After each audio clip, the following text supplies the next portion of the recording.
The respiratory system. In today's video, we will discuss about the respiratory system. This system is basically defined as the major system of our body which fulfills our oxygen requirements and help us getting rid of carbon dioxide from our body. In short, we can say, it helps in gaseous exchange between organisms and their environment. There are two types of respiration in our body. Number one is the external respiration, or breathing, which involves both bringing air into the lungs and releasing air to the atmosphere. Number two is the internal respiration, which involves oxygen and carbon dioxide exchange between the cells and the blood vessels.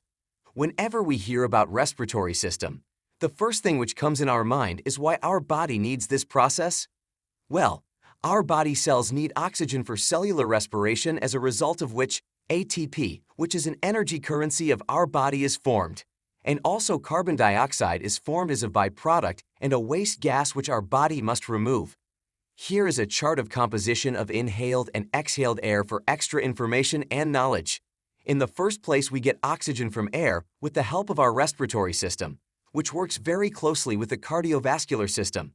As a result, we get oxygen in our body, and then the process of cellular respiration finally takes place. Let's get to the whole process of respiration.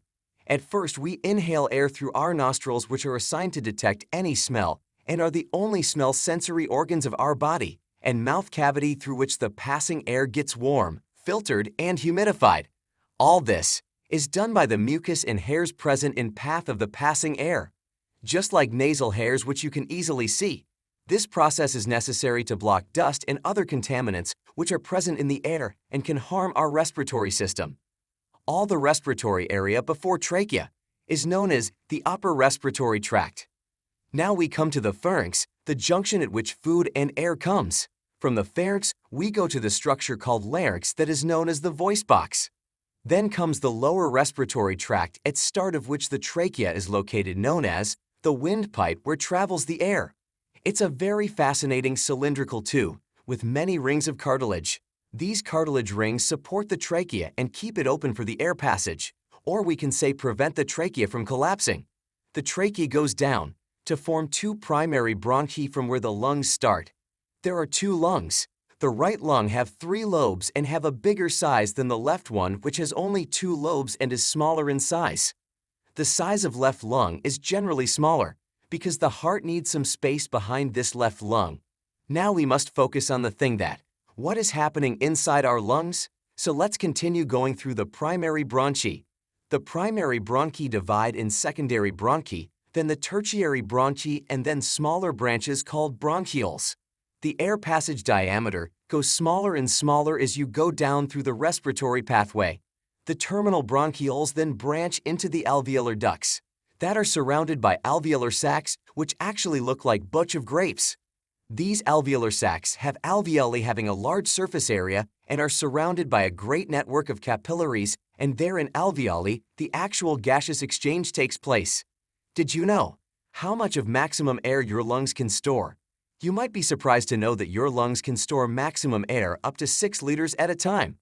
The circulatory system works more closely with respiratory system than the other systems, so that the red blood cells in the capillaries can pick up oxygen that was inhaled to deliver it throughout the body, and also get the carbon dioxide as a waste gas so that it can get exhaled. Along with circulatory system, many other systems work together with the respiratory system, like the skeletal system, which include ribs that protects the lungs like a cage around them. The muscular system is also involved in the form of intercostal muscles of ribs and diaphragm muscles, and also abdominal wall muscles. All of these muscles help in expanding and contraction of the thoracic cavity.